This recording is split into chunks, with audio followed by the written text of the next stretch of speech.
Вибралися ми на свободі, пацики.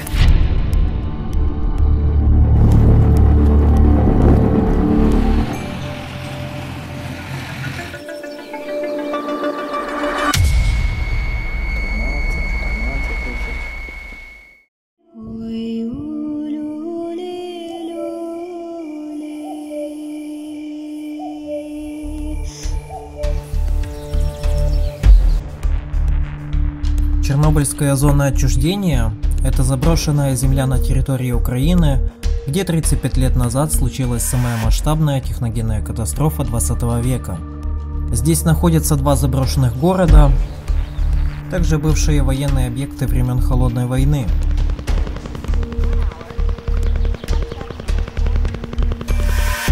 Еще здесь есть аутентичные села, где проживали полищуки.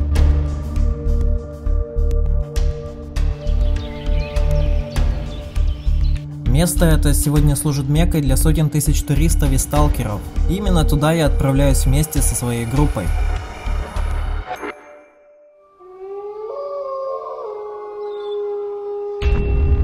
Ночь, тишина. В это время года даже сверчков не услышать. Мы тихонечко подбираемся к реке Уж. Дни в октябре еще теплые, но вот ночи беда. Ночью температура была минус 3 градуса, из-за чего над речкой образовался густой туман, что и берега не видно. Мы несколько минут блудим в поисках брода. В обилии добротного мата в моей голове я на свой страх и риск перехожу реку в незнакомом мне месте. Повезло. Брод был найден успешно.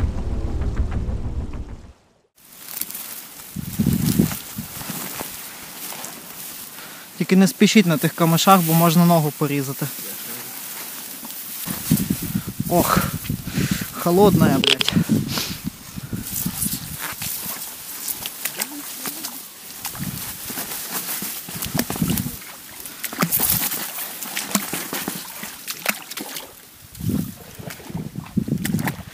Оп.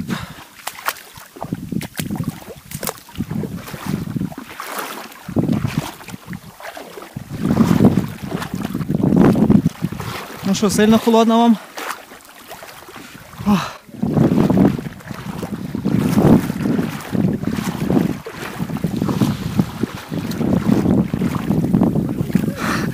Все-таки яйця чуть намокли.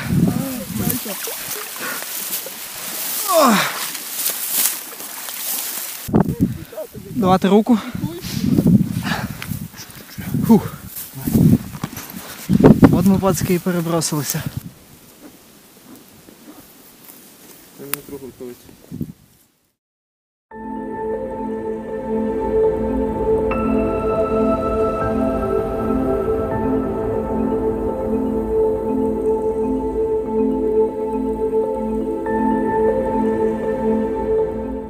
Друзья, всем привет, с вами Мишаня, и это очередной нелегальный поход в Чернобыльскую зону отчуждения. В этот раз я выступаю в роли проводника и веду 2 человек в зону. В общем, сейчас мы находимся в одном из замечательных сел Чернобыльской зоны, хоть и наполовину разрушенных. Это село Жувнировка. К сожалению, оно спалено полицией, но парни очень сильно устали и пришлось сегодня заночевать здесь. Так что в Припять мы попадем, наверное, под вечер. Не знаю, хорошо это или плохо, но пока что обстоятельства складываются именно так. В этот раз в октябре уже настолько сильно все пожелтело, что здесь уже настоящая осень.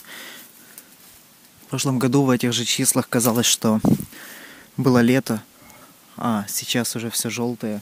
В общем, красиво. Заходим.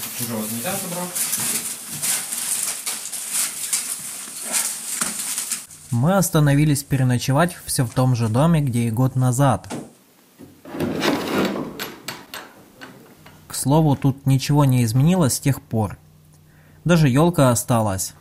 А также в доме работает печка, что есть безусловным плюсом для плохой погоды.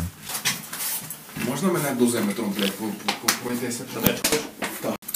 Троечка на колені. Я для тебе погані новини. Тебе рак колена. Це діагностика. То через те, що брод походить. А рюкзаку похуй. Ну, типа, якщо ти хочеш більше результатів, можеш поміряти Мішину, бо він трошки завишає. Друзья, знакомьтесь, это Андрей. У него первый поход в зону отчуждения. І як тобі похід взагалі в цілому? Козінаки смачні. То точно. Тут я с тобой не спорю. А это Дима, у него второй поход в зону. Как тебе ощущения вообще первых дней в зоне? Ощущения прекрасные. Для осени как бы пойти 8 октября в зону и получить -2 ночью, это что-то невероятное. Если бы мы знали, что это такое, то мы бы знали, что это такое. Но мы не знали, что это такое. А вообще брод в целом? Брод в целом? Смаконямка. Пережить надо, холодно, ноги, блядь. Такое ощущение, будто замерзли, а вроде и сгорели, блядь. Надо пройти, но обратно не пойду. В общем, сейчас проведу группу немножко по селу, и мы отправляемся в Припять.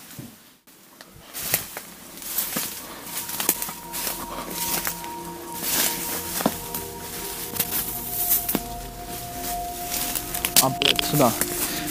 Опа.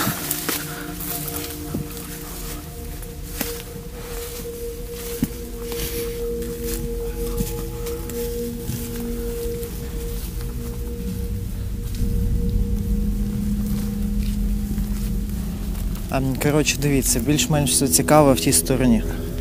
Тому погнали туди. Коротше, тут до аварії приблизно 600 чоловік проживало. Не знаю, много це чи мало для селухи, але загалом... Для селухи нормально. Ну загалом, типу, тут походу прикольно було колись.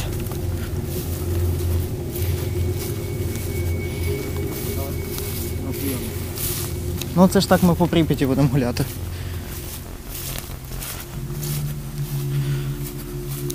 Кстати, то піпець, подивися на ці тропи, але всі в основному топають звітом сюди. Ну, до речі, оце ми вже йдемо На дорогу? по второстепенній вулиці. Дімас. І як бачиш, тут взагалі нічого не збереглося.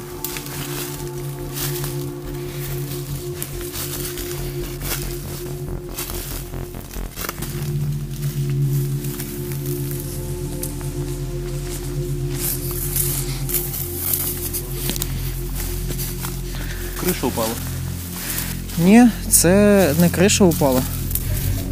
Це що-то типу, поняв? Веранда такої. А, отут, да, тут криша завалилася. А ти подивися на цей домик.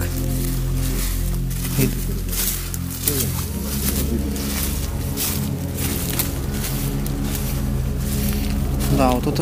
Сапоги є.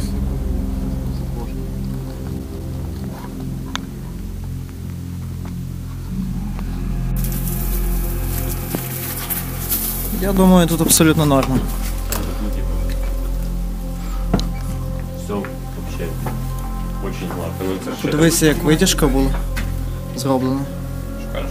Кажу, подивися, як витяжка була цікаво зроблена, прям всю комнату. Тут дві пічки будуть. Да, одна ж типу оця прогріває хату, а на там тій варили. Тільки подивися, як хата вже пішла по швам. Це шариш, це з дерева і глини, типу, замучено. О, втекли. Солома. Тоді, ну, типу. В таких хатах дуже тепло, до Але речі. вони довго не стоять. Ну. Без догляду. Що тут таке у нас? Де маленькі двері?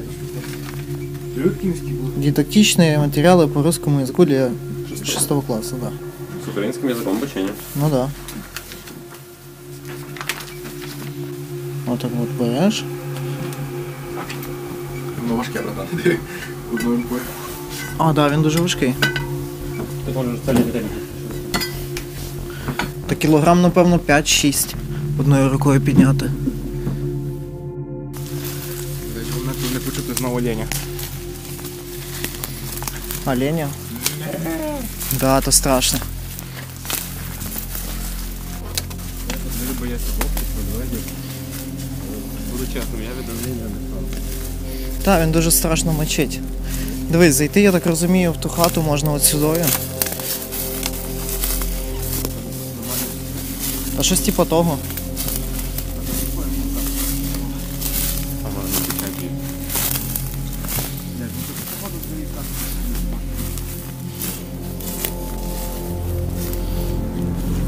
До речі, так от подумати, тут теж второстепенні вулиці є. І тут ще пару хат таких нормальних має бути.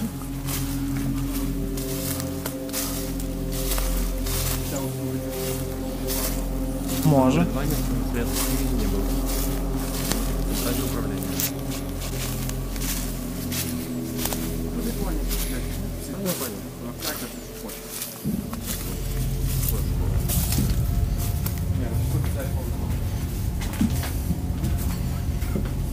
Ого. Ладно, кровать. Тушенка. Кровать.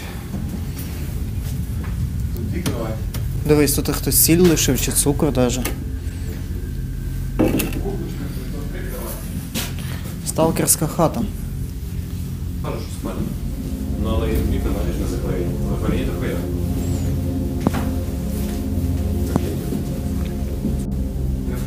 Друзья, кстати, вот очень большая редкость найти в особняках покрывала вот такие вот и особенно ковры. То есть он еще остался здесь с тех времен, никто его не украл.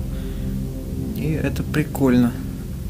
Радует, что еще в селах остались такие дома, где хоть что-то сохранилось.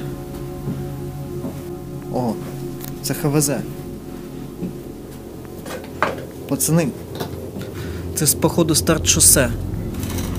Вона по вазі, як мій велик. Да. Ну чекай, що то у нас таке? Велосипед Україна за 500 гривень. Карбований. Чекай, каретка тут. Каретка різьбова, це старт шосе або спорт. Де тут на спорт? Ні. Щось МЗ, Мінський завод.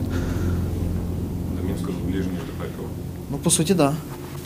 До речі, оце ми зараз тупо чиїмись подвір'ями гуляємо.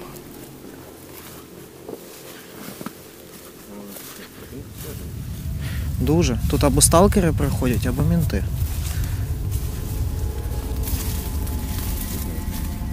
Так, да, тут на дорогу виходиш.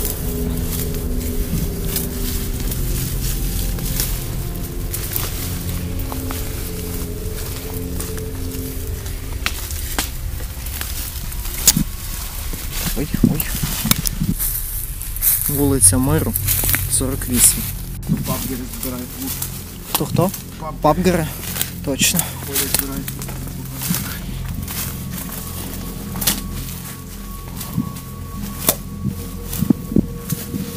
Сарай впав.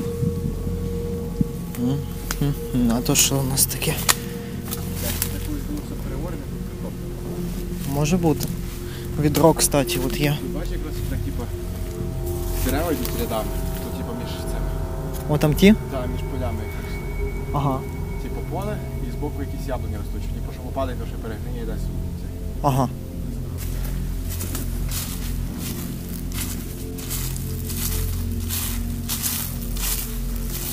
А ні, показалося.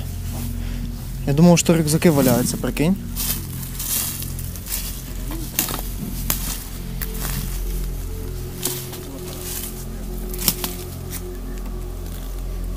Ну, в хаті нічого.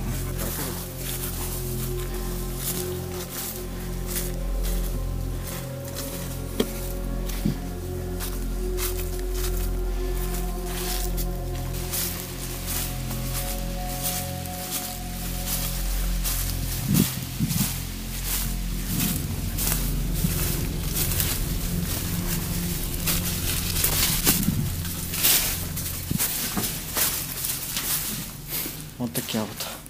Тільки він, бачиш, вже роздірібанений. Тут прилавочки були.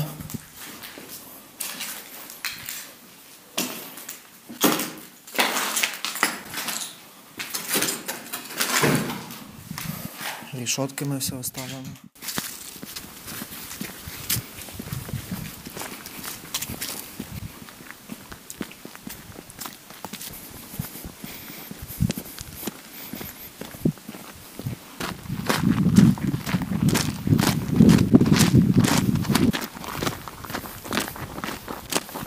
Сейчас мы движемся в сторону города Припять.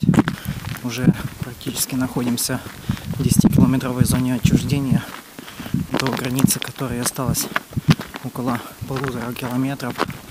Мы уже будем в десятке. Немного неприятно идти по дороге днем, потому что в любой момент может выехать машина. Но мы прорываемся.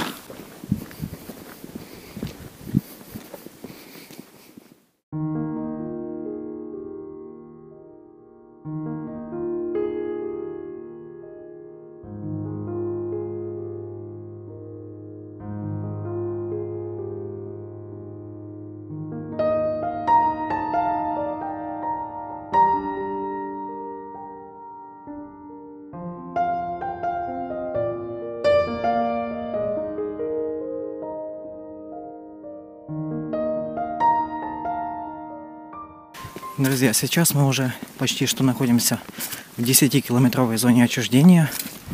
То есть до этого мы передвигались по заповеднику, сейчас же мы движемся в более грязную зону, где, соответственно, будет и фон повыше, и ответственность намного выше.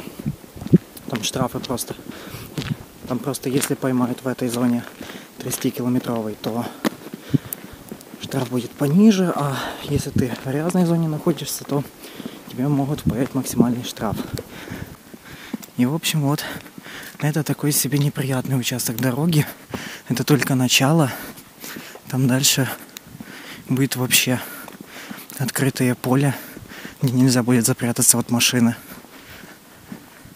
Кстати, вот и ворота 10-километровой зоны. Вот и, собственно, поле, куда нужно будет убегать в случае того, если мы заметим машину на этой дороге. Если честно, обычно тут пересменка в 8 часов на векторе, и тогда машина может проехать. А так вот днем, я не знаю, наверное, надо запалиться, ну, либо лесники по работе тут будут проезжать. Я другого варианта не вижу.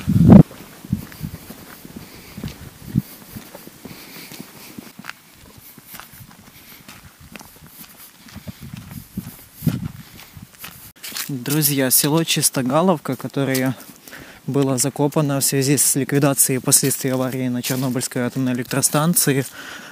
В общем, село, как и Копачи, претерпело не лучшей судьбы. В общем, его закопали из-за сильного... Тихо. На вектор.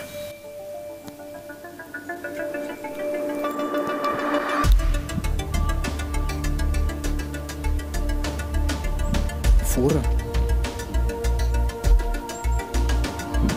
Да. Тут же, короче, оця вирубка.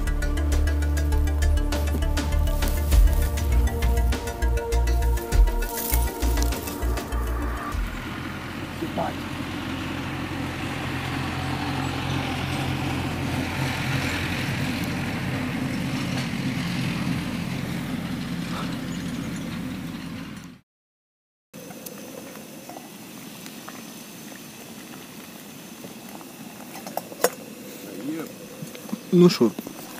О, chill out. Просто рейв.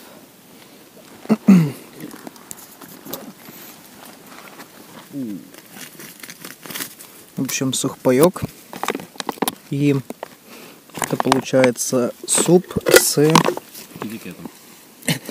Согласен, с мясом свинины.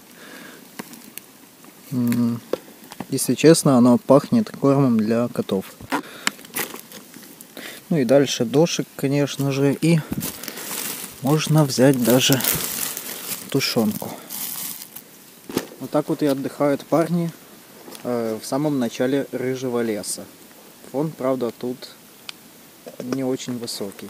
Примерно соточка, 150-120. Друзья, кто-то украл знак радиации, который стоял вот в этом месте. Не понимаю, честно, зачем. И за это вообще чревата криминальная ответственность, если ты будешь перемещать знаки радиации по зоне. В общем, не делайте так. Мы на финальном пути к Припяти. Там вдали видно саркофаг Чернобыльской атомной станции, и сейчас нужно пройти финальное препятствие, одну из центральных дорог, и мы будем в Припяти.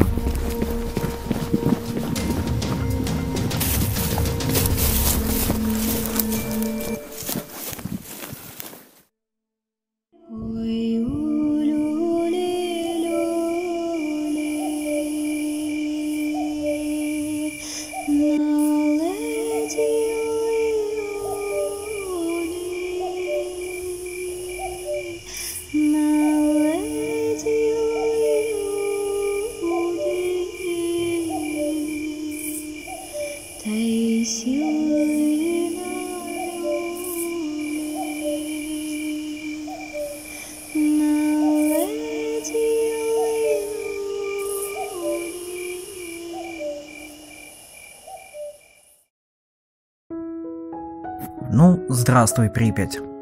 Уже в который раз ты встречаешь меня своими заброшенными и обросшими полынью и деревьями улочками.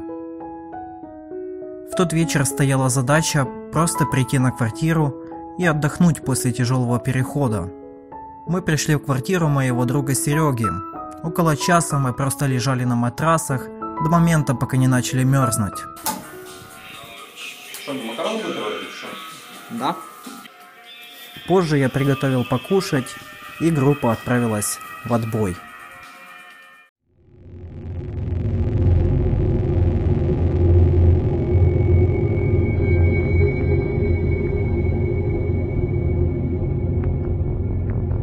Поутру я повел группу по основным припятским достопримечательностям.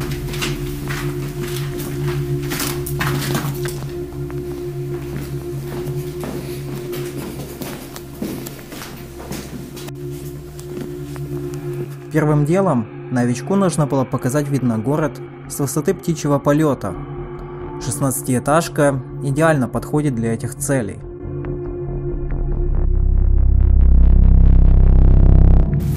Чекай, не высовывайся.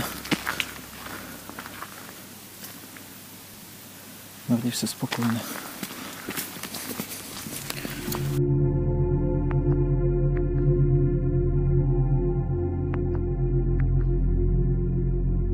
Здесь же у меня была задача найти квартиру припятчанки Татьяны Овсиенко. Ну, к сожалению, как всегда, здесь поработали мародеры, причем в 16-этажках довольно сильно. Квартиру я нашел и отснял. Проблема была в том, что я не заметил еще одну комнату. Сюда я вернулся в ноябре во время одиночного похода. К сожалению, картина в третьей комнате ничем не порадовала.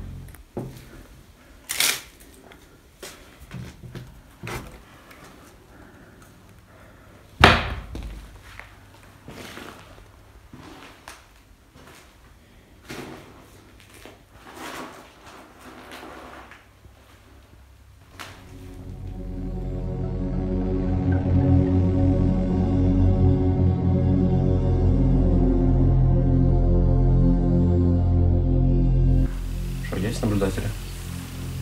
Ну, вроде бы нет. Ну, да я думаю, кто в своем уме всем ранку полезет на крышу.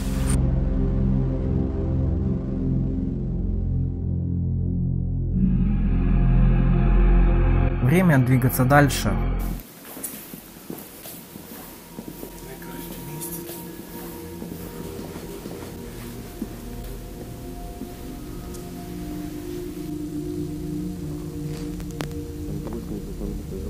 Парк аттракционов все так же стоит заброшенным и служит напоминанием о несбывшихся припятских мечтах. На момент 1986 года парк еще строили и планировали открыть 1 мая. Знаменитое колесо обозрения, которое ни разу так и не запускалось.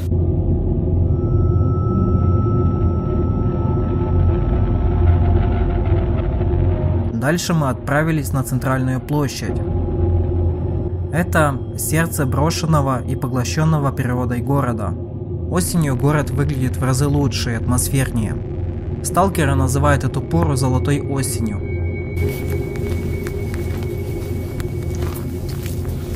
Мы движемся в Дворец культуры «Энергетик». Здание находится в аварийном состоянии, но для нас это не было преградой.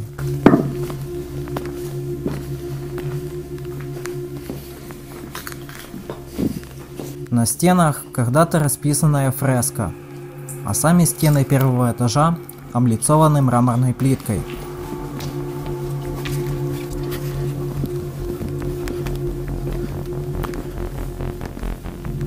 Давай сюда. Припятчанам в энергетике было где разгуляться.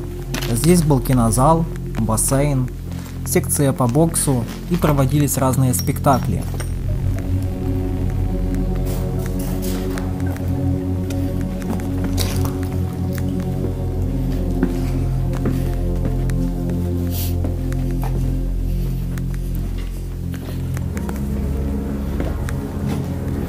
Це, коротше, музикальний клас був.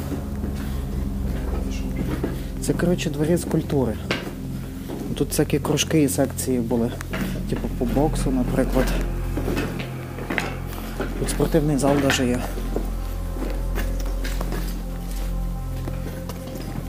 Ось наскільки музикальний клас прогнив? Та да, тут протікає дуже сильно. Це типу сцена, що ли?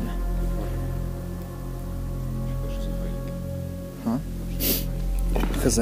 Лучше сюди не ставати. Ні, Дім, то з досок. Дуже. Пропоную в цей йти. В спортивний зал.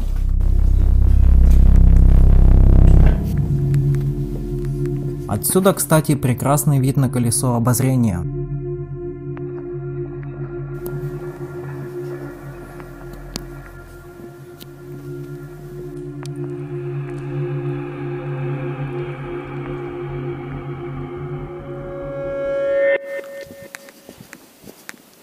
Це ми зараз знаходимося на стадіоні. Тому що ми йдемо, тут поле було.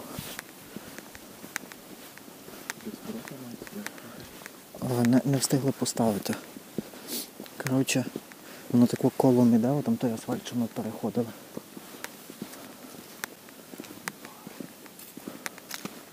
Типа дивись, по суті тут бігуни колами намотували, а оце поле було. Правда, то вже ліс. Воно вже в 2000-х заросло, коротше. А асфальт через поле йшов чи що? Ну, так то стадіон. Да. Типу, це бігова дорожка там. А то стадіон, то земля. Та я поняв, от по землі хуярить асфальт. Ось тільки шашлик асфальт. Це тропинка. Ну.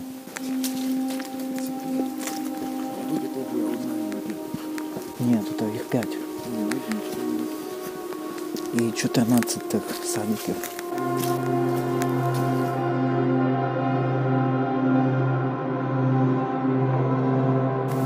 Ось тут скамеечки, коротше, щоб на перемінках всі сиділи.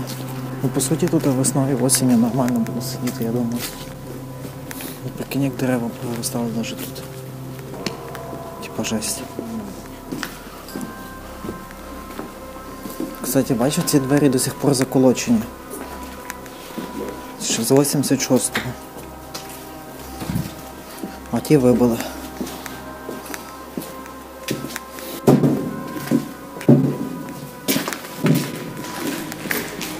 Що, як обично, зі столовки дивимося. Да. Переодягалки. Що? Так.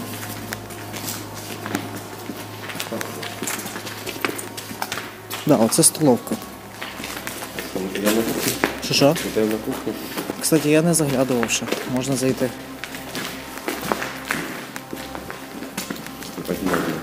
Що? Ну.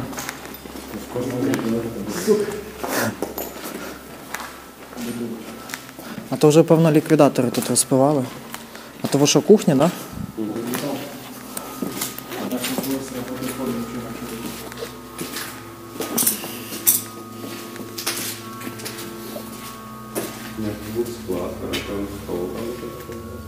Угу. Тут просто особо не прийдеш, вони так роздестроїли тут, а все. Мойка кухонної посуди. Подноси є.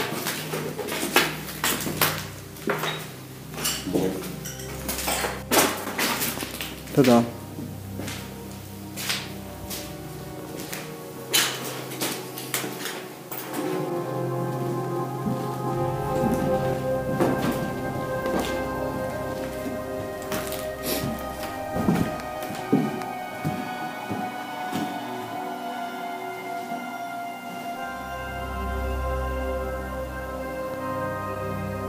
Проходя эти кабинеты, даже не верится, что когда-то тут сидели школьники.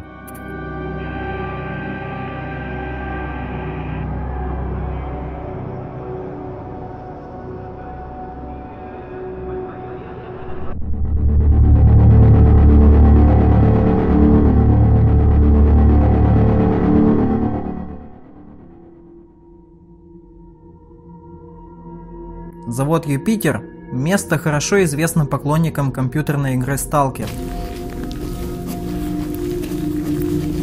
Завод находился на окраине Припяти, и по официальной информации тут выпускали разные механизмы для бытовых магнитофонов.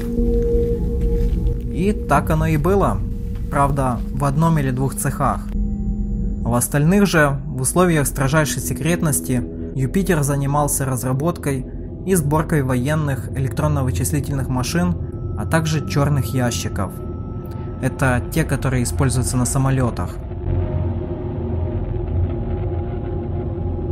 Готовую продукцию завод называл префиксом изделия номер.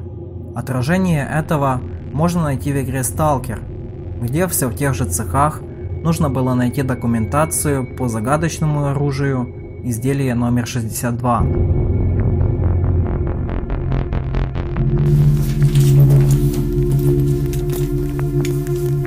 Кабинет Юрия Самойленко.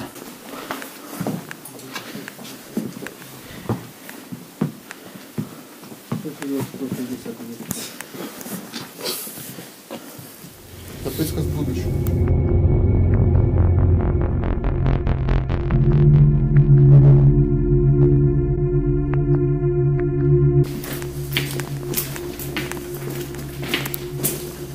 Тут, короче, чувак знайшов десь айфон в цьому, в ящиках. Айфон Ростян знайшов в ящиках, помниш? Ні. Ти не бачив відео? Ні.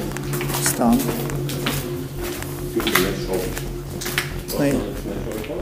Да, знайшов айфон. Добрий день. Ви знаєте, де ви знаходитесь?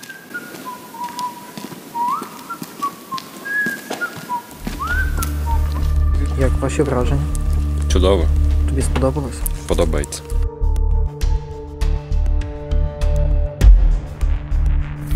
Пацани, як вам поход? Смаконянка. Пахне як мокра собака. Ого. На этом ролик подходит к концу.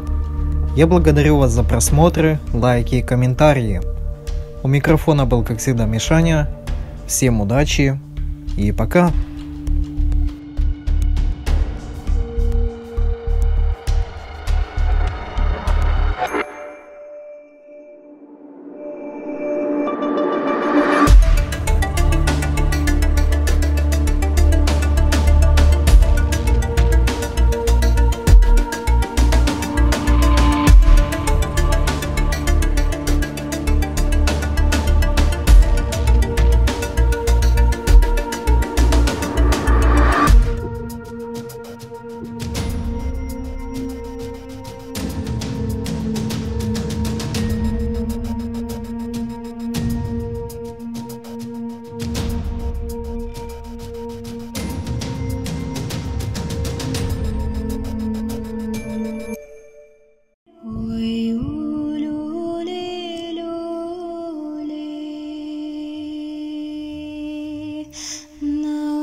Ты